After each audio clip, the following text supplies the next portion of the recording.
Hola, muy buenas, estimados estudiantes. Soy Stefan Hofmeister, médico EDF del consultorio Carlos Avendaño.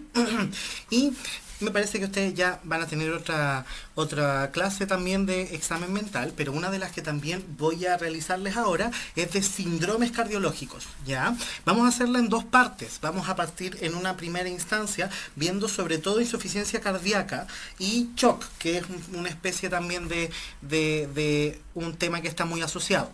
También vamos a ver taponamiento cardíaco como síndrome, y en un segundo tiempo, en un segundo video, vamos a ver valvulopatías, porque es un tema un poquitito también extenso, ¿ya? Entonces, ¿qué es lo que vamos a hacer en primer lugar? Vamos a hablar de generalidades primero, ¿ya? Un recordatorio anatómico bien rápido, porque me interesa que entiendan los síndromes más que se los aprendan de memoria. En primer lugar, tenemos el corazón con sus 4 grandes cavidades cardíacas, ¿cierto? Tenemos la aurícula derecha, que recibe la sangre venosa de las cavas superior e inferior en el circuito derecho del corazón. Y tenemos el ventrículo derecho, que llega la sangre de la aurícula derecha, y entonces esta es enviada por la vena pulmonar, ¿ya?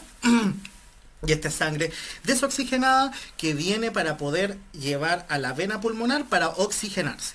Por el otro lado, en el otro circuito, tenemos la aurícula izquierda, que recibe la sangre arterial de las 4 venas pulmonares, y esta la envía al ventrículo izquierdo, el cual a su vez envía esta sangre a la arteria aorta, que es el gran vaso que tenemos ahí en el circuito izquierdo, ¿ya?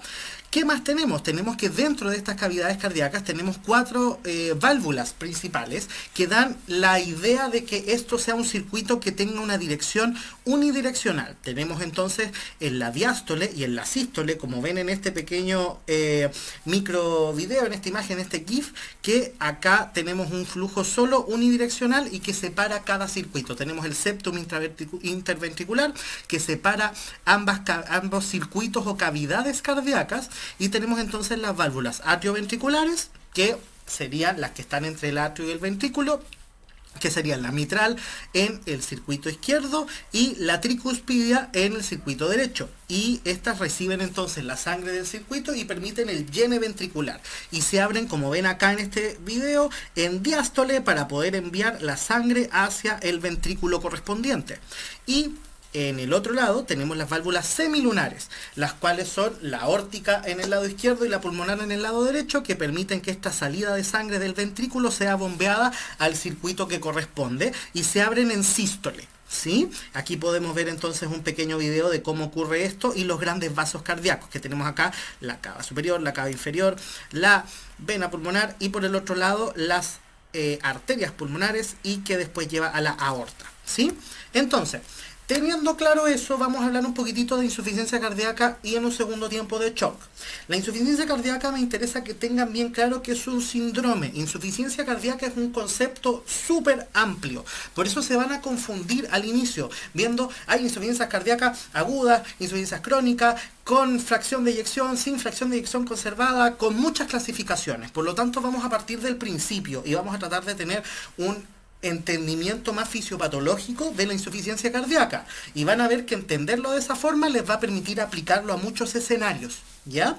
Entonces, en primer lugar, la insuficiencia cardíaca es una definición muy amplia y muy vaga, porque muchas cosas caben dentro del paraguas que es la insuficiencia cardíaca.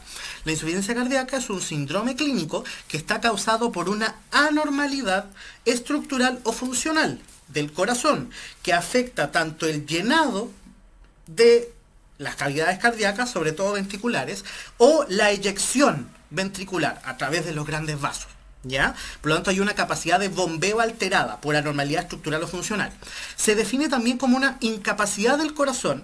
Esto en el fondo ya va más a la definición no tan cardíaca, sino más circulatoria, ¿ya?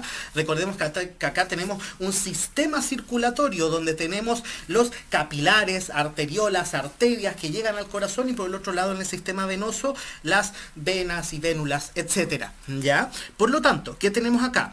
Tenemos una definición más circulatoria, una incapacidad del corazón de aportar la sangre necesaria para la perfusión tisular. Recordemos que el objetivo de que llegue y haya circulación sanguínea es de aportar oxígeno a los tejidos, recoger el CO2 producido de los tejidos, entre otras cosas, como las interleuquinas inflamatorias, las proteínas que se generan en cada célula. Es un sistema que permite la circulación de cosas. Por lo tanto, yo necesito perfusión tisular, o sea, necesito que llegue sangre a los tejidos y que en el fondo esto pueda hacer de forma satisfactoria.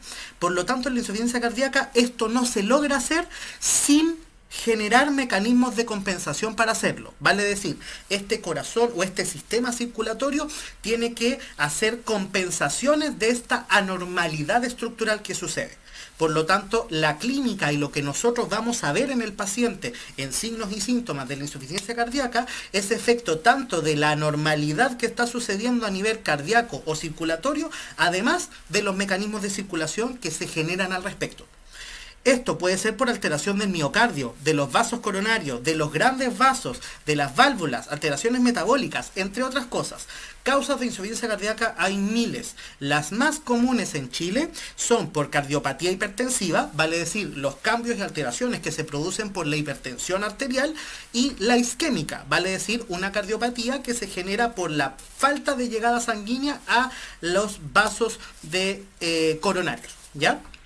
La prevalencia estimada en Chile aproximadamente es del 3%. Y acá tengo una pequeña tabla de los factores que son factores de riesgo de desarrollar insuficiencia cardíaca. Enfermedad coronaria, por ejemplo, tener un antecedente de infarto, por ejemplo, tener hipertensión, cualquier patología que genere que el ventrículo empiece a aumentar de tamaño. Vamos a ver cómo y por qué. Alteraciones de las válvulas. La diabetes y la obesidad generan, además del tabaquismo, una alteración funcional del corazón. Quizás yo lo veo y macroscópicamente no se ve alterado, pero la diabetes, la obesidad, el tabaquismo generan alteraciones en el tejido, en el miocardio, que van generando problemas. El alcoholismo, entre otras cosas. Y acá vemos entonces de nuevo un pequeño video donde vemos que la función de eyección, acá hay un concepto de fracción de eyección. El corazón, por más que se esfuerce, nunca logra eyectar hacia el gran vaso a nivel ventricular, nunca logra eyectar el 100% de la sangre. Siempre se queda un pequeño resto de sangre, que eso es normal. Y lo ideal es que ojalá la cantidad de sangre que eyecta el ventrículo sea ojalá más del 55%. Y nosotros también definimos la insuficiencia cardíaca según qué tanto este ventrículo puede eyectar la cantidad de sangre que tiene, ¿ya? Que eso se llama fracción de eyección. Entonces, vamos a hacer un pequeño repaso de fisiología y ahí vamos a entender la fisiopatología. Vamos a hacerlo bien esquemático y para entenderlo, no para leerse el Guyton, ni el Constanzo, ni libros de fisiología de nuevo. En primer lugar, tenemos acá que vamos a hablar de función circulatoria, ¿ya? Y el corazón básicamente es una bomba. ¿Y cómo yo mido la eficiencia de una bomba? Viendo qué tanto está eyectando, y esto se depende de dos grandes factores. El gasto cardíaco, en el fondo la cantidad de sangre que yo estoy logrando sacar no en un solo momento, sino que en general depende del volumen sistólico eyectivo, o sea, cuánta cantidad de sangre yo estoy eyectando por cada sístole, y en segundo lugar de la frecuencia cardíaca. Si yo en algún punto aumento la frecuencia cardíaca, hasta cierto punto voy a aumentar el gasto cardíaco, o sea, voy a generar una salida mayor de sangre. Pero llega un punto en el que esto llega a un límite. Si yo tengo un ventrículo con una arritmia donde tiene una fibrilación ventricular y está contrayéndose cientos de veces por minuto, eso no permite que se llene el corazón, porque necesito la relajación, la diástole, para poder llenar el ventrículo, y por lo tanto en una arritmia, aunque yo tenga la frecuencia cardíaca en cientos, el volumen sistólico eyectivo es 0. Por lo tanto, por eso esa es la fórmula del gasto cardíaco. El volumen sistólico eyectivo depende de varios factores. En primer lugar, de la precarga, que en el fondo básicamente es la cantidad de sangre que llega a el ventrículo en primer lugar.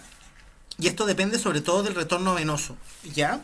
En segundo lugar, depende de la poscarga, vale decir, qué tanta resistencia me permite al eyectar la sangre, qué tanta resistencia me está colocando el gran vaso al que yo quiero eyectar la sangre. Si yo tengo, por ejemplo, un tumor, una obstrucción a nivel de la aorta, entonces va a ser muy difícil que el corazón pueda eyectar la sangre a través de ahí. Y también de la contractilidad miocárdica, o sea, qué tan intensa y fuertemente se están contrayendo las células cardiomiocíticas, ¿ya? Entonces, ¿qué tenemos acá? Recordemos, seguramente por ahí está en su cerebro en las clases de fisiología, que existe un mecanismo que se llama el mecanismo o la ley de Frank-Starling.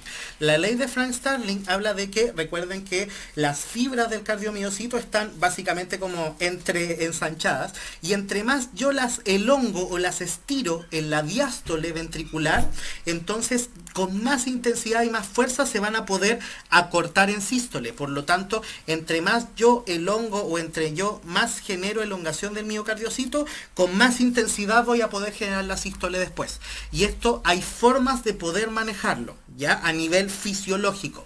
Acá tengo una pequeña imagen sobre la ley de Frank-Starling. Acá tenemos entonces que a medida que yo voy aumentando el volumen que queda al final de la diástole, o sea, cuánto volumen de sangre entró al relajar el corazón y al llegar sangre entonces desde las venas, entonces la cantidad a medida que va aumentando mi volumen sistólico. Vale decir, entre más sangre llega, más voy a poder generar una sístole.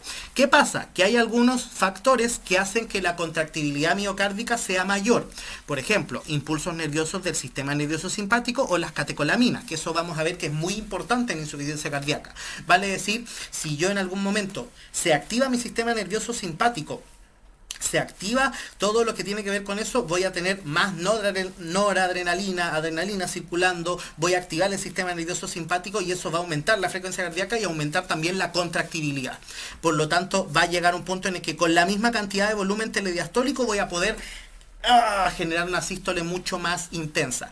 Y por el otro lado, si yo por ejemplo estoy con una neumonía, intubado, muy mal, con poco oxígeno circulando, con exceso de CO2 circulando, con una acidosis metabólica porque no estoy logrando hacer una función pulmonar adecuada, o tengo una infección o algo que está haciendo que este corazón no funcione bien, entonces más bajo va a ir la contractibilidad cardíaca. Por lo tanto, el mecanismo de Frank-Starling es esta curva. Entre más volumen telediastólico, entre más sangre llega al corazón, más fácil, comillas, se le hace al corazón en sístole eyectarla.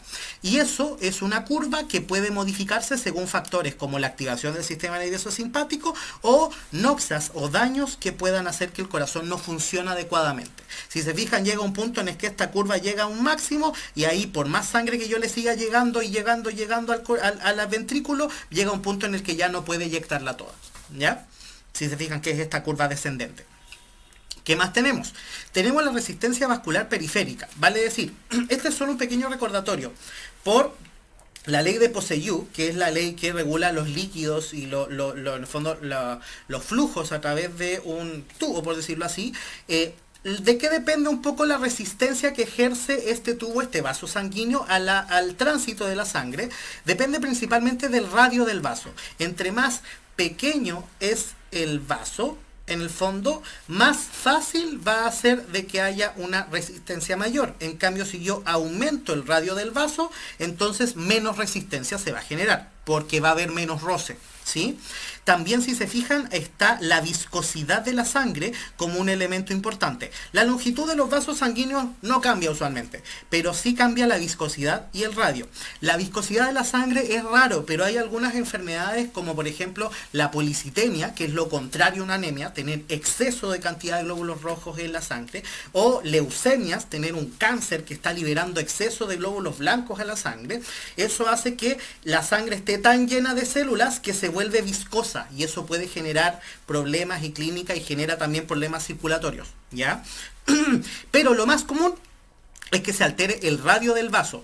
No solamente la activación del sistema nervioso simpático va a generar que el corazón empiece a trabajar de forma más intensa, sino que también van a generar que se aumente la presión por medio de que este vaso disminuya su tamaño y se vasocontraiga. Y eso va a hacer que la sangre vaya con más intensidad, pero con más resistencia al flujo. ¿Ya? Aquí tengo entonces un pequeño cuadro que muestra los factores que están a nivel circulatorio siempre estando presentes, la precarga, la contractibilidad miocárdica, la poscarga, que estos influyen en cuánto volumen puede eyectar en sístole mi ventrículo, la frecuencia cardíaca, que también depende de muchos otros factores y que van a generar mi gasto cardíaco. Y al final del día, la presión arterial, o en el fondo, cuánta sangre o con cuánta presión llega a los tejidos mi sangre, depende del gasto cardíaco y de la resistencia periférica total. Por ejemplo, si yo tengo por alguna razón un infarto que me llega, por ejemplo un émbolo, tengo una enfermedad que hace que un trombo se me salga y vaya por mi brazo y me tape la circulación del brazo. Ahí la resistencia vascular periférica es máxima, no va a pasar sangre por ahí. Por lo tanto, la presión de esa zona hacia abajo va a ser casi nula, ¿cierto? Por el otro lado, tengo en el gasto cardíaco todo lo que tiene que ver con la situación cardíaca que va a afectar mi función circulatoria, ¿sí? Entonces, recordemos que también esto va a ser importante más adelante. Tenemos las fuerzas de Starling, que son las que determinan cómo los líquidos van entre el capilar, donde está pasando mi sangre con mis glóbulos rojos y otras cosas, y los tejidos del cuerpo, que van a recibir esta sangre y este oxígeno. Pero acá es principalmente las fuerzas de Starling, refiriéndose a cómo el plasma, o sea, el líquido que está en la sangre, se va a mover entre el capilar y el tejido. En primer lugar tenemos la presión capilar, o la presión hidrostática capilar, que es con la fuerza en el fondo que está moviéndose esta sangre, ¿ya? Y en segundo lugar tenemos la presión coloidosmótica, que es estas proteínas que yo tengo en mi sangre, cómo logran atraer plasma. Por ejemplo, la albúmina es un elemento común que está en nuestra sangre, que es el que principalmente hace que nuestro plasma se mantenga en nuestra sangre. Porque si por alguna razón yo tengo alguna alteración de mis proteínas a nivel de la sangre, como tengo pocas proteínas, entonces va a salirse, por decirlo así, el líquido desde el capilar hacia el tejido. ¿Y qué pasa si el tejido tiene mucha agua o mucho líquido? Se va a edematizar, se va a hinchar, por decirlo de cierta forma. Y en el otro lado tenemos que la presión capilar, si es demasiado alta, también eso va a hacer que pueda el plasma irse hacia el intersticio, ¿ya? Y eso lo vamos a ver por ahí en nuestras clases en insuficiencia cardíaca. Entonces, habiendo hecho este recordatorio, vamos a tratar de analizar qué es en realidad la insuficiencia cardíaca. ¿Qué es lo que sucede acá? En primer lugar, hay dos grandes cosas que van a hacer que nuestro corazón esté mal funcionando. La función del corazón es la contractibilidad y el llenado. O sea, el corazón es una bomba, tiene dos grandes funciones: llenarse de sangre y eyectar la sangre. Por lo tanto, esas son las dos cosas que se van a alterar. En primer lugar, la falla de la contractibilidad ventricular en sístole. ¿Qué pasa si yo, por ejemplo, tengo un daño al miocardio? Por ejemplo, acabo de sufrir un infarto muy extenso. O si, por ejemplo, tengo alguna patología que haga que el corazón tenga dentro de su cámara ventricular mucha presión y adentro yo no puedo generar la sístole suficientemente. Por ejemplo, en una hipertensión muy descompensada o en una enfermedad de las válvulas que hace que yo tenga mucha presión adentro. O también, por ejemplo, si es que en el caso, por ejemplo, de la insuficiencia aórtica, la aorta no logra hacer que la sangre no se devuelva al ventrículo. Por lo tanto, no logro sacar solo un porcentaje de la sangre y el resto se me queda. Y sigue llegando sangre. Y sigue llegando sangre. Por lo tanto, el ventrículo izquierdo se empieza a llenar de sangre y eso es una sobrecarga de volumen. ¿Ya?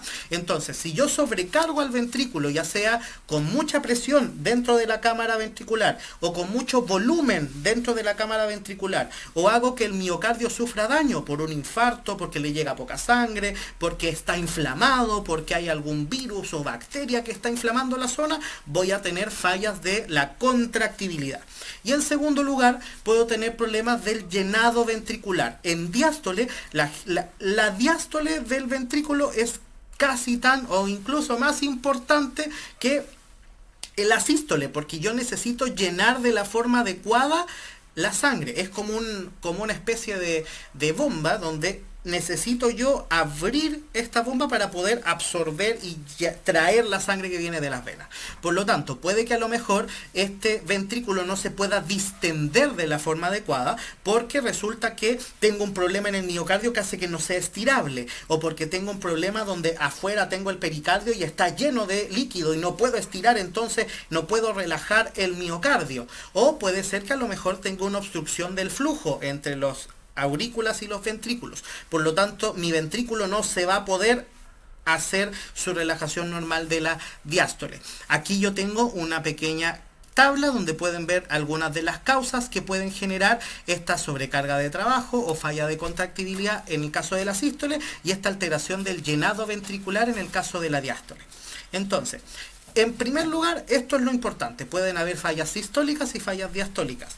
Y esto va a hacer que haya mecanismos de compensación asociados, que al inicio son súper buenos, pero después van generando síntomas y problemas a la larga. En primer lugar, lo que vamos a ver es que para mecanismos de compensación tenemos todo un sistema neuroendocrino que se activa. Se activa el sistema nervioso simpático, que activa el sistema renina, angiotensina, aldosterona. Por ahí en su cerebro debe estar dando vuelta. Y también va a hacer que se libere la hormona, la vasopresina, ¿cierto? Por lo tanto, esto se libera de una forma no osmótica, vale decir, no regulado ni por la sed ni por la cantidad de presión osmótica que hay en la sangre, sino que una activación más intensa. ¿Qué es lo que pasa? Cuando yo activo la renina, la angiotensina y la aldosterona, tanto la angiotensina como la aldosterona van a aumentar la reabsorción de sodio y agua, y también van a hacer que se contraiga la arteriola a nivel del riñón, y esto va a hacer que baje la cantidad de filtrado glomerular, o sea, va a filtrarse menos la sangre a través del riñón porque yo estoy tratando de reabsorber toda la que puedo. ¿Ya? Esto es útil porque aumenta el volumen intravascular y por lo tanto llega más sangre al corazón. Y esto, por ley de Frank Starling, va a hacer que haya una mayor cantidad de volumen en la sístole. ¿Ya? También esto va a hacer que se active a nivel por la angiotensina, por la activación del sistema nervioso simpático, por medio de noradrenalina, además, la contractibilidad miocárdica y la frecuencia cardíaca. Y eso sabemos y vimos recién que aumenta el gasto cardíaco, por lo tanto va a mejorar eso. También lo que vamos a ver es que mediante la angiotensina, mediante el sistema nervioso simpático, el endotelio, o sea la capa de más adentro de los vasos de la sangre, se van a vasocontraer y van a disminuir su calibre. Como disminuye el radio del vaso, entonces esto es una vasoconstricción, y eso también va a aumentar entonces a nivel periférico la resistencia vascular periférica, y también va a hacer que llegue más sangre a el corazón y el cerebro, y que llegue menos a la piel, que llegue menos a los dedos, que llegue menos a distintas zonas menos vitales. Acá tenemos entonces que cuando falla o cuando tengo estas alteraciones, esto va a bajar el gasto cardíaco y va a bajar la resistencia periférica total. Por lo tanto, esto es sensado por nuestros receptores internos y van a activar la secreción de ADH o de vasopresina, la activación del sistema nervioso simpático y el sistema renina-angiotensina-aldosterona. Y todos estos tienen un efecto de generar una baja del filtrado glomerular, una absorción mayor de sodio y de agua, taquicardia, vasoconstricción, y va a aumentar la contractibilidad cardíaca. Esto es súper interesante y súper bueno al inicio, pero con el tiempo esto va generando consecuencias muy complejas. En segundo lugar, también acabamos de ver de que el ventrículo a veces puede estar sometido a sobrecargas de presión. Vale decir, está con mucha presión dentro de la cámara ventricular, por lo tanto yo necesito más presión para poder hacer la eyección de la sangre. Por lo tanto, ante sobrecargas de presión, esto hace que se empiece a remodelar el ventrículo y empieza a generar más sarcómeros, pero los empieza a generar de forma en paralelo. ¿Ya? Vale decir, los empieza a generar uno arriba del otro, por decirlo así. Y esto hace que nuestro ventrículo se vuelva hipertrófico y que la pared del ventrículo aumente de grosor, y eso va a hacer que nuestro ventrículo se adapte y logre hacer una sístole mucho más intensa. El problema es que eso también a la larga genera problemas.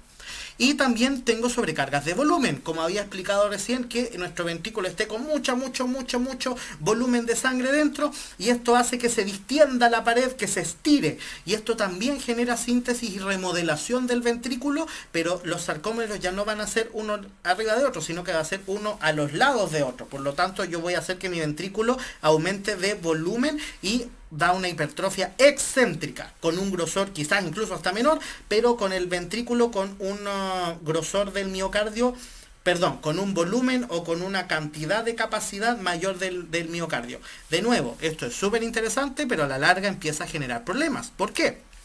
Porque un miocardio que está hipertrófico, que está adaptado a esta situación alterada, tiene más consumo de oxígeno. Por lo tanto, aún más, si el problema era que llegaba poco oxígeno, porque llega poca sangre a nivel del ventrículo, entonces más se va a agravar el problema. Por ejemplo, en un problema de las coronarias, en un infarto, en un por ejemplo, miocardiopatía por isquemia. También pasa que empieza a bajar la distensibilidad del miocardio, ¿ya? Y también se reduce la cantidad de masa ventricular que es contráctil. Todo órgano que se usa o que se usa de forma alterada empieza a generar esta especie de, yo le explico a la gente, como cicatrices, y se empieza a reemplazar miocardio funcional por fibroblastos, que son básicamente tejido cicatricial y no es igual de útil, ¿ya? Entonces, ¿qué es lo que va pasando? Se va reduciendo la masa ventricular contráctil y se va sustituyendo por colágeno. Y todo esto en conjunto genera un deterioro de la función del miocardio. Y esto, al final, con el tiempo, esta dilatación patológica, este miocardio que está adaptado, pero con el tiempo pierde su capacidad de adaptación, va a hacer que en el fondo tengamos nuestros síntomas de insuficiencia cardíaca.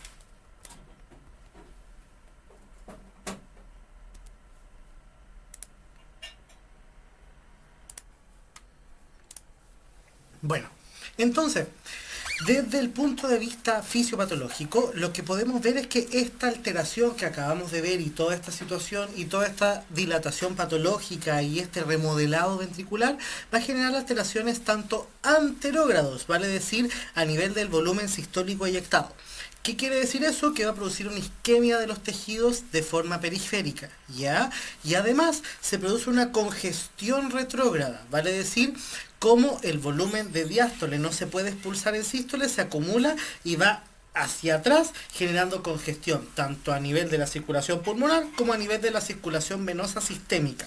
Por lo tanto, podemos tener síntomas anterógrados, o sea, de bajo gasto cardíaco, y retrógrados, vale decir, de congestión. Esos son los dos grandes tipos de síntomas importantes de la insuficiencia cardíaca.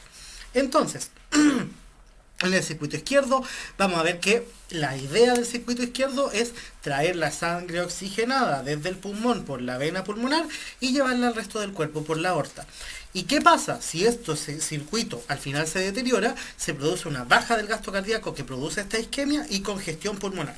Y por el otro lado, en el circuito derecho, que trae sangre desoxigenada desde el cuerpo, desde toda la circulación periférica venosa hasta las venas cavas, y la lleva hasta el pulmón por la arteria pulmonar, si esto se deteriora también va a dar bajo gasto, ¿ya? Porque al final del día el volumen que se da a nivel de ventrículo derecho eventualmente va a llegar al circuito izquierdo, pero también se produce congestión sistémica, ¿ya? Por lo tanto se congestiona, hay edemas, hay distintos signos que vamos a ver en la clínica.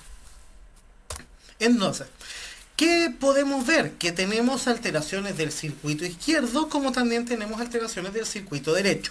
Por lo tanto, los signos y síntomas que se producen a nivel de la circulación izquierda son sobre todo la congestión pulmonar, ¿ya? A nivel de capilar pulmonar va a haber una congestión retrógrada y esto va a generar que el intercambio de oxígeno se altere. Por lo tanto, yo voy a tener una disnea de esfuerzo y entre la cantidad, por más chica que sea el esfuerzo, más grave es esta congestión pulmonar.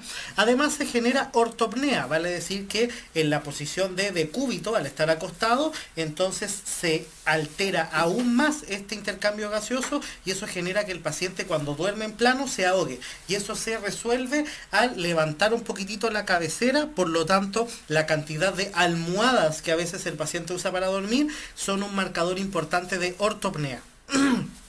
Además, todo este circuito a nivel de ciclo circadiano, el sistema nervioso simpático empieza a disminuir su actividad, por lo tanto empieza a haber una especie de reabsorción de los edemas periféricos y eso puede llegar al pulmón, por lo tanto se genera esta disnea paroxística nocturna, que el paciente de forma brusca en medio de la noche se congestiona más el pulmón y se despierta en medio de la noche, tiene que abrir la ventana, se siente ahogado, ¿ya? ¿Qué otras cosas podemos ver? Que hay una isquemia generalizada, por lo tanto hay una astenia, debilidad muscular, sensación de tener poca capacidad de generar esfuerzo físico, ¿ya? ¿Qué más se genera? Una alteración renal donde por esta misma baja del tono del sistema nervioso simpático, todos estos edemas periféricos se empiezan a reabsorber y llegan a nivel renal y por lo tanto se genera nicturia, donde yo tengo un aumento de la diuresis en la noche, ¿ya? Entonces, también tengo síntomas y signos, por ejemplo, en este caso, o los síntomas en general, la isquemia, yo voy a ver un paciente en general pálido, con piel fría, incluso en casos muy extremos, cianosis, porque es tanta la falta de oxígeno que empieza a cambiar de color la hemoglobina y eso es lo que genera la cianosis. ¿Ya? ¿Qué más tenemos? Lo mismo que hablamos de la congestión pulmonar, que al nivel del examen físico al auscultar vamos a escuchar crépitos a nivel pulmonar, que son manifestación de la acumulación de líquido a nivel de los alveolos, e incluso puede haber un derrame pleural, que la zona pleural, toda esta capa que cubre el pulmón, se llene de líquido, ¿ya? Tenemos del remodelado cardíaco, que eso se puede ver al palpar el choque de punta a nivel cardíaco. Uno puede ver que el choque de punta está desplazado, usualmente a la izquierda. Y también se puede ver en una radiografía de tórax que la silueta del corazón está aumentada de tamaño.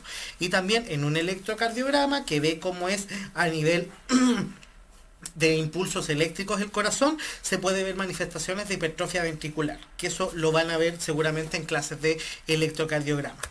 De punto de vista de insuficiencia cardíaca derecha, lo más común es que se generen signos de congestión. Sobre todo, el sistema venoso pasa primero a través de la vena porta. Por lo tanto, ahí va a pasar primero por el hígado. Y es muy común que se genere congestión a nivel hepática. Por lo tanto, yo voy a tener una ingurgitación yugular. O sea, a nivel de yugulares va a haber un aumento de la cantidad de sangre. Por lo tanto, eso se va a notar en la yugular. Va a haber un aumento del tamaño hepático, que eso se puede ver y escuchar también por medio del signo del raspado al examen físico, y hay un reflujo hepatoyugular, donde si yo comprimo el hígado se va a notar más aún la ingurgitación yugular. También se genera esta situación de congestión sistémica, por lo tanto voy a tener un edema a nivel de, sobre todo, extremidades inferiores, que es donde más tiende a darse este edema, y usualmente es vespertino, o sea, es al final del día, por este aumento de la presión hidrostática y esta incapacidad o este exceso de cantidad de líquido que tenemos en el sistema venoso. También se puede dar por este aumento de la presión hidrostática, que nos acordamos de las fuerzas de Starling, un derrame pleural o un derrame del pericardio, porque estas son pequeñas como serosas, que ese es el nombre que tienen, membranas serosas, que dependen también de las fuerzas de Starling, y se aumenta mucho la presión hidrostática, el líquido va a tender a irse hacia adentro. En casos muy crónicos, incluso puede el hígado empezar a tener fallas funcionales por esta misma situación y puede haber una insuficiencia hepática asociada. ¿Qué cosas se puede ver de punto de vista de síntomas? En general, la insuficiencia cardíaca aún derecha también da síntomas de bajo gasto, como palidez, piel fría, cianosis en algunos casos. Y también en el examen de radiografía voy a poder ver un aumento de la silueta cardíaca, y en general en el electro se ven hipertrofias, pero del ventrículo derecho. En la vida cotidiana con pacientes, lo más común que van a ver son insuficiencias cardíacas globales, vale decir que tienen síntomas tanto de insuficiencia cardíaca derecha como izquierda. Usualmente, la mayoría de las veces, inicia con síntomas más izquierdos, por decirlo así, con congestión pulmonar y con la clínica de bajo gasto cardíaco, y al avanzar la enfermedad se suele asociar una insuficiencia cardíaca derecha con congestión ya no solo pulmonar, sino que también sistémica, que es la que estamos viendo. Entonces, la insuficiencia cardíaca se puede clasificar de muchas formas. Una de las formas de clasificarla es según la temporalidad. Usualmente se reserva el término de aguda para evoluciones muy abruptas dentro de las últimas 24 horas, como un infarto, como una infección que descompensa a un paciente con una insuficiencia cardíaca crónica de base, entre otras cosas, ¿ya? También podemos clasificarla según la fracción de eyección del ventrículo izquierdo, ¿ya? Que esto se distingue en las guías más actuales en conservada, que aquí yo voy a tener entonces más una fracción de eyección mayor al 50%, intermedia y con una insuficiencia cardíaca con fracción de eyección reducida, que es con menos de 40% de fracción de eyección, que es la que habíamos explicado hace poco. En general, esto se puede ver en una ecocardiograma. En una ecografía del corazón se puede estimar el nivel de fracción de eyección que tiene el ventrículo izquierdo. En general, para poder diagnosticar una insuficiencia cardíaca con fracción de eyección conservada, necesito más evidencias. O sea, necesito los signos y síntomas de insuficiencia cardíaca, pero además la FEBI mayor a 50, que no está alterada, pero necesito evidencia de alguna alteración cardíaca funcional o estructural. ¿Ya? Entonces, también yo puedo tener la clasificación por capacidad funcional o por síntomas, o sea que tanto limita en la vida diaria esta insuficiencia cardíaca a mi paciente. Existe la clase funcional 1, 2, 3 y 4. La gran mayoría de los pacientes, cuando están en clase funcional 1, usualmente uno los pesquisa, no llegan a consultar, sino que es un paciente, por ejemplo, diabético, hipertenso, que al examen físico, al evaluar al paciente, tiene insuficiencia cardíaca, pero la verdad es que no le molesta ni le limita la actividad habitual. ¿Ya? En general, los pacientes empiezan a consultar en clase funcional 2, donde empiezan a tener algunos síntomas y una pequeña limitación de la actividad física que solían tener, pero cuando está en reposo no hay problema. Cuando ya llegamos a clase funcional 3, tenemos una marcada limitación a la actividad física, incluso con esfuerzos bastante pequeños, y solo en reposo es asintomático. Y la clase funcional 4 es cuando la limitación es extrema y los síntomas incluso pueden estar en reposo, que eso ya es una insuficiencia cardíaca muy avanzada. Y también existe la clasificación por estadio. Ambas de estas escalas son de la New York Heart Association y acá tenemos una clasificación por estadio. El estadio en general implica que en el estadio A solo tengo factores de riesgo de insuficiencia cardíaca y no tengo todavía ninguna alteración estructural ni síntomas. En el estadio B ya tengo alteraciones estructurales como dilatación de las cavidades, baja de la fracción de eyección, hipertrofia del ventrículo, entre otras cosas que son visibles usualmente a una ecocardiografía. Y en el estadio C es donde está en general la mayoría de los pacientes que van a ver que tienen signos y síntomas de insuficiencia cardíaca. El estadio D se refiere a pacientes que aún con el tratamiento, con medicamentos, con cambios de estilo de vida más óptimo, todavía es refractario a tratamiento y requiere intervenciones más especializadas que no vamos a entrar mucho en esto, pero incluso puede llegar a dispositivos de asistencia ventricular, puede llegar a tener que colocar un desfibrilador automático porque el paciente puede que tenga una arritmia en cualquier momento, entre otras cosas. Entonces, hay que partir por algo. La insuficiencia cardíaca se puede apoyar de muchas cosas, pero en general el diagnóstico, o al menos la sospecha, siempre al inicio es clínica. Y los criterios que vamos a usar y los signos y síntomas que vamos a buscar de insuficiencia cardíaca son los criterios o los signos o los criterios de Framingham. ¿Ya? El diagnóstico de insuficiencia cardíaca requiere al menos 2 criterios mayores o un criterio mayor con 2 menores. Los criterios mayores son la disnea paroxística nocturna por la congestión pulmonar, la ingurgitación yugular por la congestión sistémica, estertores usualmente crépitos por la congestión pulmonar, cardiomegalia radiográfica, o sea un aumento del tamaño de la silueta cardíaca, que eso también es algo que tiene que ver con el remodelado ventricular.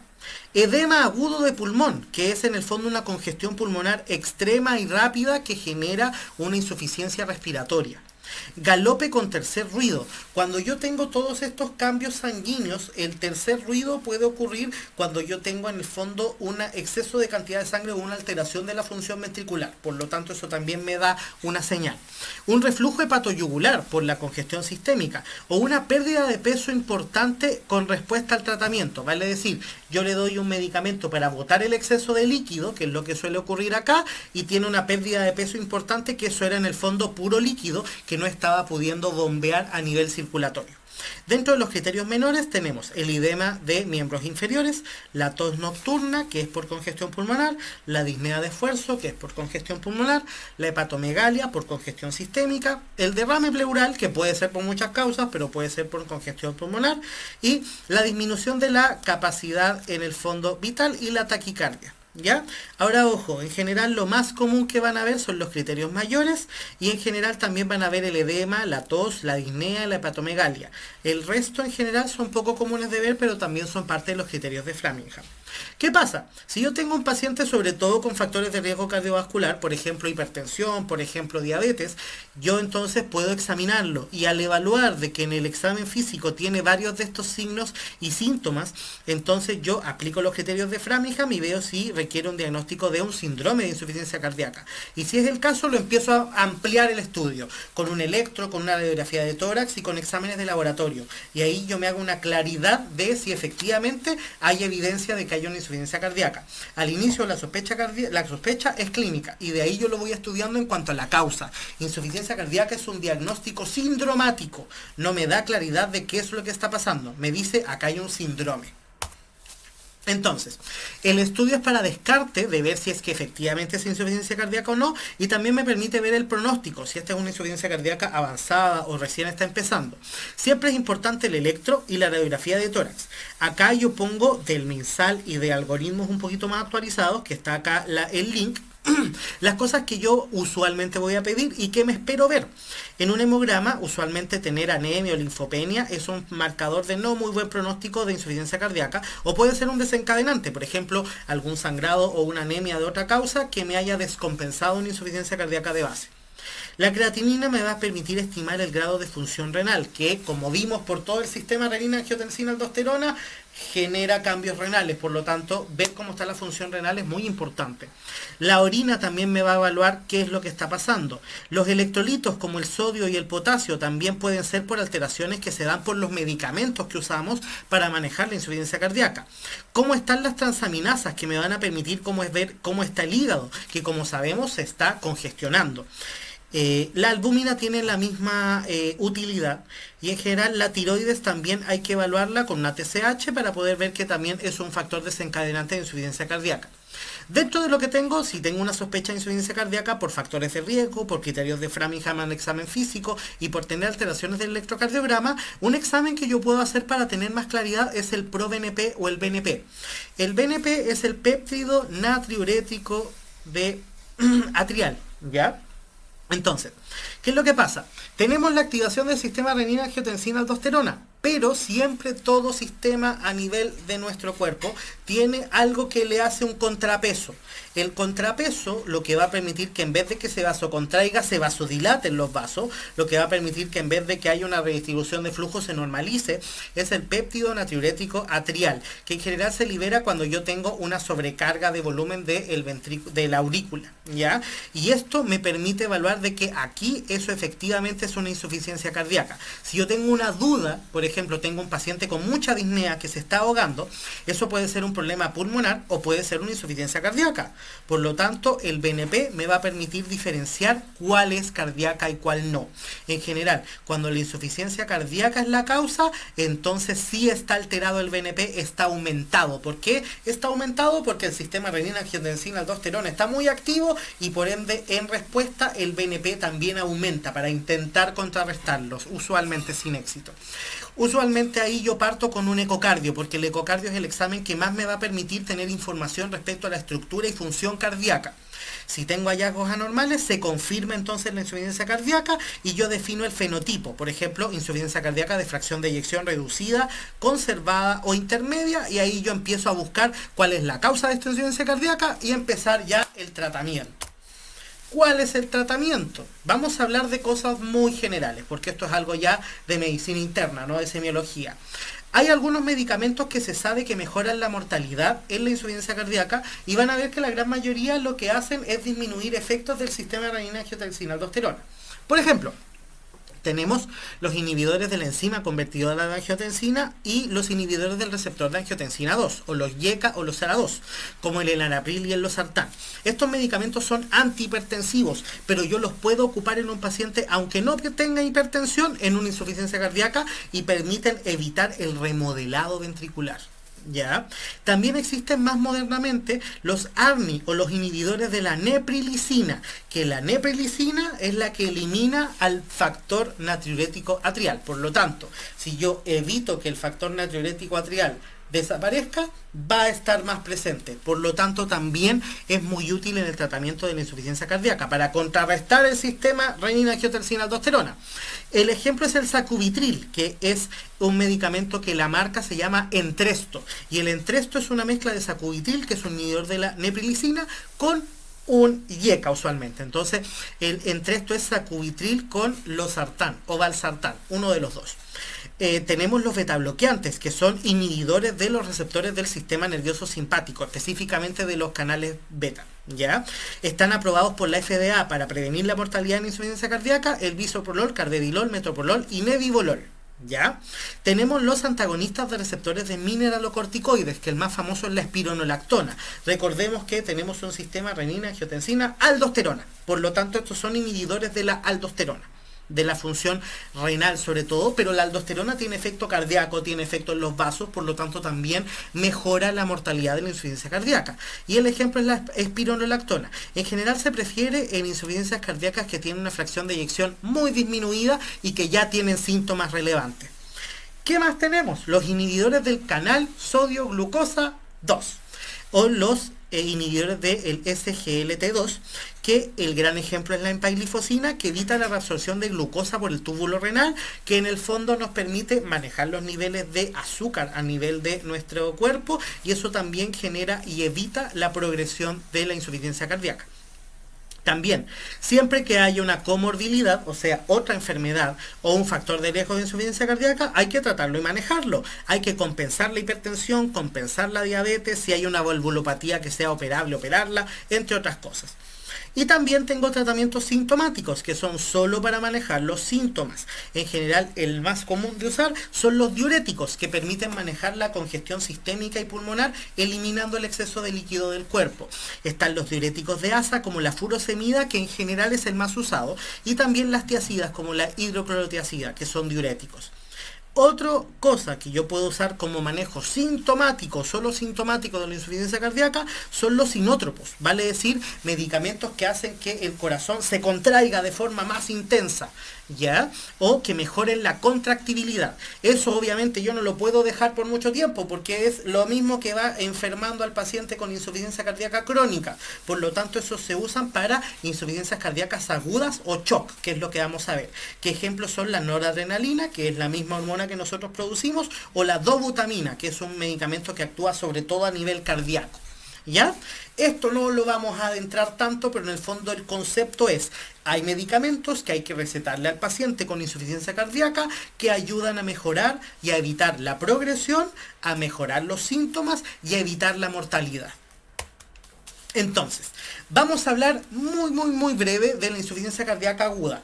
En general es una clínica de insuficiencia cardíaca que se da de forma rápida y que en general estos mecanismos de compensación no alcanzan a compensarlos. Hay grandes fenotipos, los que yo voy a recalcar son el edema agudo de pulmón en primer lugar. En general la clínica es tener cualquier alteración cardíaca, pero además que se agrega una disnea súbita, o sea, una dificultad respiratoria muy importante, donde tengo hipoxemia, o sea, baja del contenido del oxígeno a nivel de la sangre, taquicardia para compensar esto, un ruido 3, que es lo que ya hemos hablado, que se da un ritmo de galope, ortopnea, disnea paroxística nocturna, que hablan de congestión pulmonar, e ingurgitación yugular o edema, que habla de congestión sistémica. Y esta congestión pulmonar es tan aguda y tan importante que se puede ver en la radiografía, sobre todo acá, que ven acá hay una especie de moteado, una especie de puntos, por decirlo así, blanquecinos, en el fondo son radiolúcidos, ¿cierto? Perdón, radioopacos, que van desde los cilios, o sea, desde la zona de centro, por decirlo así, del pulmón, hacia la periferia del pulmón, por el paso de líquido a través de los capilares a los alveolos, ¿ya? Y aquí tenemos entonces, acá hay una flechita que me está mostrando todos estos alteraciones de la vasculatura y la congestión pulmonar que se está generando, ¿ya? Un edema agudo de pulmón tiene muchas causas, pero en general me habla de una insuficiencia cardíaca aguda. Y también puedo tener causas específicamente que generen insuficiencia cardíaca derecha aguda. Un gran ejemplo es el infarto del ventrículo derecho, vale decir, un infarto que solo afecta al ventrículo derecho, que lo más común es que dé aumento de la presión venosa yugular, o sea, ingurgitación yugular, alteraciones en ese sentido, una hipotensión arterial, porque en el fondo, si el ventrículo derecho no puede recibir entonces la sangre de todo el sistema, entonces se empieza a vasodilatar todo y eso genera la hipotensión. Y tengo también los campos pulmonares claros, porque no alcanza a congestionarse a nivel pulmonar, es solo una congestión a nivel sistémico con una hipotensión. ¿Ya? Y esto es algo que es algo muy clásico de la insuficiencia cardíaca derecha. Esta hipotensión es tan aguda que requiere mucho aporte de volumen por sangre, ¿ya? Porque si no el paciente se nos va a morir. Entonces, en general, la insuficiencia cardíaca aguda puede ser un shock cardiogénico o una insuficiencia respiratoria, o sea, cualquiera de ambas. En general, lo que hay que hacer es dar fármacos de soporte, usualmente noradrenalina, dobutamina, que son los que habíamos conversado, que esto se da en una unidad de cuidados intensivos. Estamos hablando de un paciente que está muy mal, que está en una unidad de cuidados intensivos, a veces intubado, con drogas vasoactivas, que son la noradrenalina o la dobutamina, porque generan cambios de vasopresores.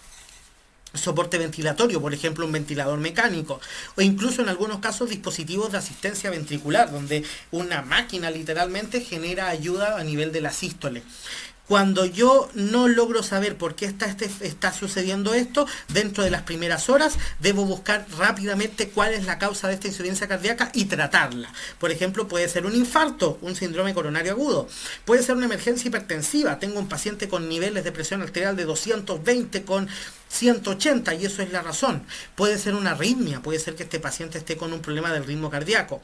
Puede ser, por ejemplo, por un embolismo pulmonar, un infarto pulmonar, por decirlo de otra forma. Infecciones, taponamiento, que vamos a hablar de taponamiento cardíaco. Y estas son causas usuales de insuficiencia cardíaca aguda.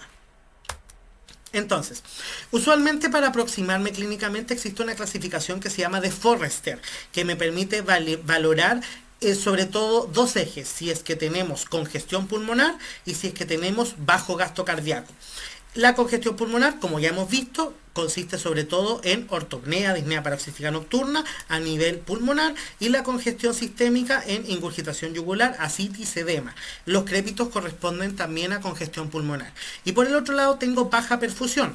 Si baja a nivel de sangre, a nivel cerebral, voy a tener una obnubilación o un paciente delirioso. Va a empezar incluso a veces a hablar cosas incoherentes, a estar somnoliento, a veces incluso a tener hasta alucinaciones. ¿Ya? El cerebro no duele, sino que genera estas cosas cuando le falta sangre. ¿Ya? Puede tener extremidades frías, hipotensión, falla renal, entre otras cosas. Entonces, según el tipo de alteraciones que yo vea, por ejemplo, puedo tener un paciente congestivo, pero que no está con problemas de perfusión. Por lo tanto, yo lo voy a clasificar como tibio, o sea, que tiene perfusión a nivel de gasto cardíaco, y húmedo, o sea, que tiene congestión. Por el otro lado, puedo tener un paciente que a lo mejor efectivamente sí tiene signos de baja perfusión y se está a nivel circulatorio, muy alterada la circulación, pero por el otro lado no tiene esta situación de congestión pulmonar o sistémica, por lo tanto es un paciente frío y seco. Tengo los entonces ejes tibio-frío y seco o húmedo. Y en general yo puedo ahí seleccionar cuál es el tratamiento más importante. En un paciente que tiene problemas de perfusión, uso inótropos como la dobutamina, como la noradrenalina y otras como el levocimendano, la milrinona, que todos son vasoactivos. En el fondo son medicamentos que generan aumento de la potencia de la contractibilidad cardíaca y cambio el radio de los vasos que tengo yo periféricamente. Y también, si yo tengo entonces un paciente que está congestivo, yo le doy vasodilatadores o medicamentos para poder eliminar o poder manejar ese exceso de líquido. Vamos a hablar un poquito de shock. Vamos a hablar muy brevemente de esto. Un shock es, si hablábamos de que una insuficiencia cardíaca es que hay una insuficiencia circulatoria que genera mecanismos de compensación, un shock es una insuficiencia circulatoria aguda, usualmente siempre aguda, generalizada, de todos los tejidos del cuerpo, donde hay una incapacidad para perfundir los tejidos y que esta es tanta que los tejidos empiezan a generar muerte celular. El shock es un estado donde el paciente tiene una insuficiencia circulatoria aguda y que puede ser mortal. Es un cuadro muy severo. Usualmente los mecanismos son los mismos de la insuficiencia cardíaca, una baja del gasto cardíaco o una baja de la resistencia periférica total. Y esto genera una hipoxia generalizada e intensa. Esto hace que haya muerte celular y esto libera inflamación, esto genera falla de nuestros órganos internos o una disfunción multiorgánica y esta inflamación genera activaciones del sistema de coagulación, vasodilatación, aumento de la permeabilidad y esto todo es una cascada y una bola de nieve que va empeorando y empeorando porque activa nuestra inflamación sistémica. ¿Qué pasa? También se puede compensar con una activación del sistema renina-angiotensina-aldosterona, también con las mismas cosas que se puede hacer en la insuficiencia cardíaca, pero esto es poco compensable en agudo. En general hay 4 grandes tipos de shock y algunos subtipos. En general es esta hipoperfusión tisular con falla multiorgánica, puede ser por causa cardiogénica, vale decir por un fracaso de la función de la contractibilidad o del gasto cardíaco. Por ejemplo, lo más clásico es un infarto cardíaco, que esto va a generar esta alteración. Puede ser un shock hipovolémico, porque está reducido el volumen intravascular. Por ejemplo, si yo tengo una amistosa pelea a muerte con cuchillos con otra persona y tengo una herida que sangra profusamente, va a bajar el volumen que yo tengo a nivel circulatorio y eso eventualmente va a generar un shock. O puede ser por deshidratación extrema, por ejemplo, cuadros que generen diarreas demasiado frecuentes, demasiado intensas y si yo no recupero esa agua o yo no hidrato a esta paciente, entonces va a tener un shock hipovolémico.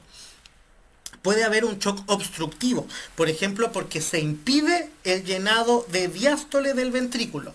Y un ejemplo muy clásico es el taponamiento cardíaco, que lo vamos a ver en un segundo, o el neumotórax a tensión, donde yo tengo que a nivel de la pleura se llena de aire y esto empieza a comprimir el resto de los órganos, incluido el corazón, o un tromboembolismo pulmonar, un infarto pulmonar.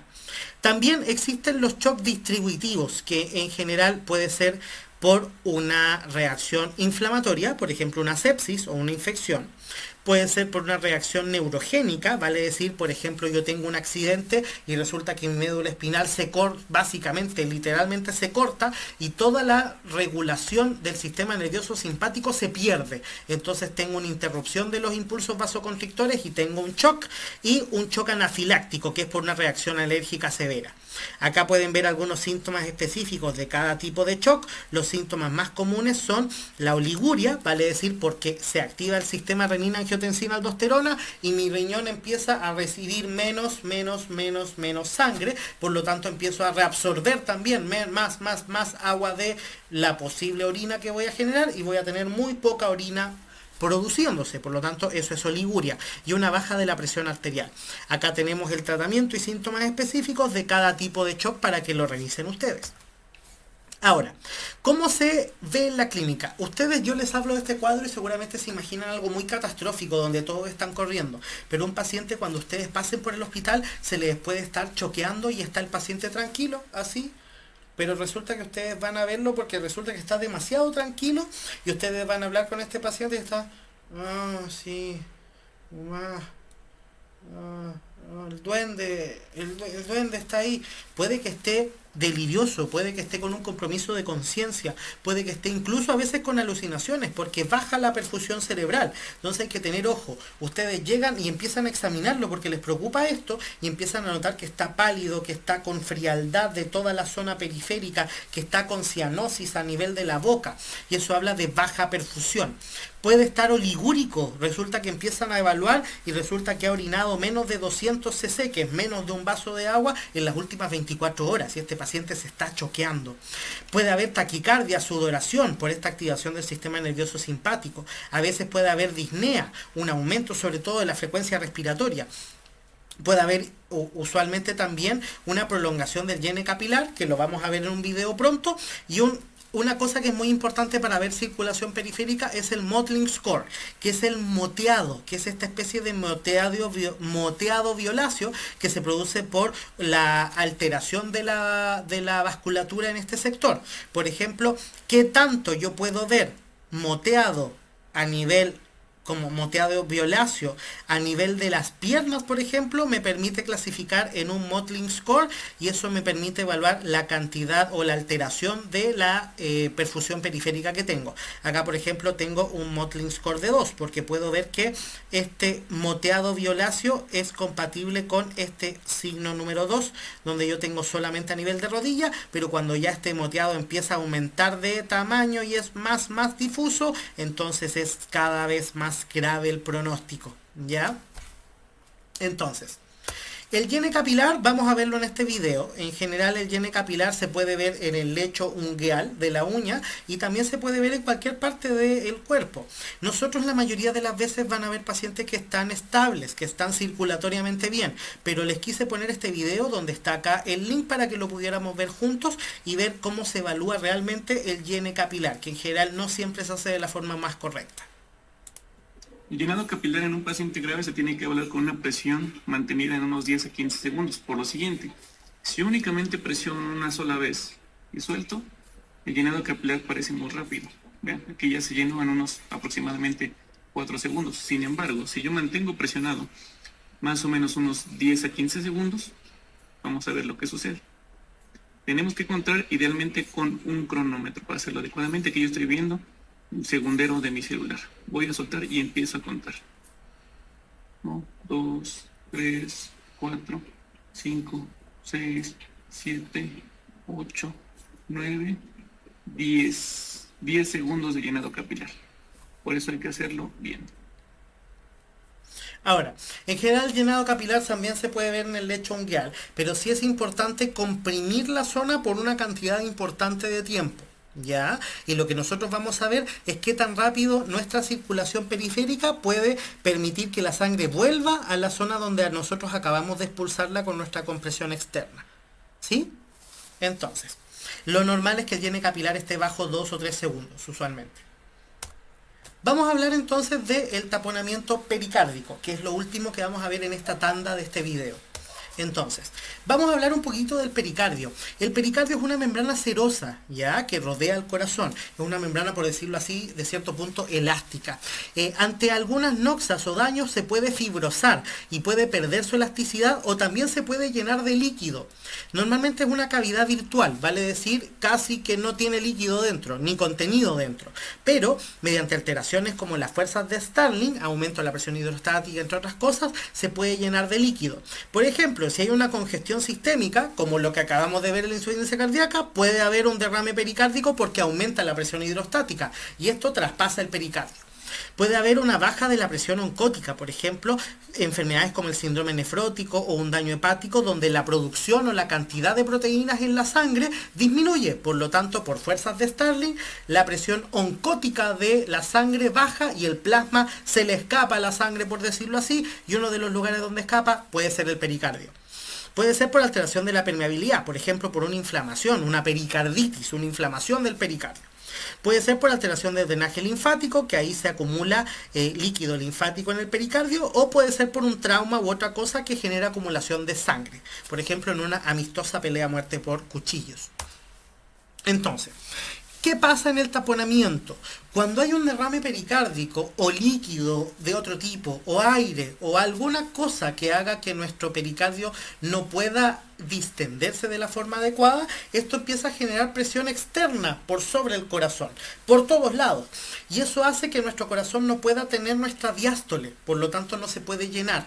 Por lo tanto, tampoco puede... Si no llega sangre al corazón, no tiene nada que bombear ni inyectar. Por lo tanto, se produce un shock obstructivo, como acabamos de ver. En general, lo más característico es la triada de Beck. La triada de Beck consiste en un shock, porque es un shock obstructivo, con hipotensión, con oliguria, pero además asociado a ingurgitación yugular y a ruidos cardíacos apagados, porque como está lleno de líquido nuestro pericardio, no nos permite escuchar adecuadamente el corazón, o se escucha pero muy lejos, muy apagado. ¿Ya? Puede haber disnea, incluso que puede llegar a la respiración de Kussmaul, o sea, muy atareada y agitada. Y hay también un pulso arterial paradójico. Pensemos que en general nosotros usualmente en inspiración suele aumentar la amplitud del pulso, o suele en el fondo, como aumenta con inspiración, aumenta el retorno venoso. Si aumenta el retorno venoso, yo tengo más volumen telediastólico y por fuerzas de Frank Starling tengo más que inyectar. ¡Pum!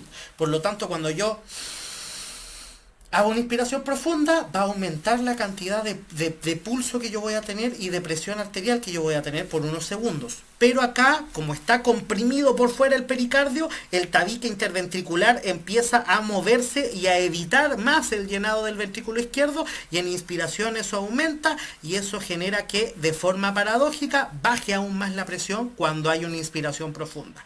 ¿Ya? ¿Cuál es el manejo? Sacar ese líquido. Y hay que hacerlo de forma rápida y urgente. Y se hace con una pericardiocentesis. ¿Cómo se hace una pericardiocentesis? Está por fuera de este video, pero sepan que es un procedimiento que se hace en urgencias y que permite salvar la vida de estos pacientes. Entonces, eso es lo que vamos a ver en esta primera tanda para no alargarse mucho, y en una segunda patita vamos a hablar de valvulopatías. Importante ver primero este video y después valvulopatías para entender mejor la clínica de las valvulopatías.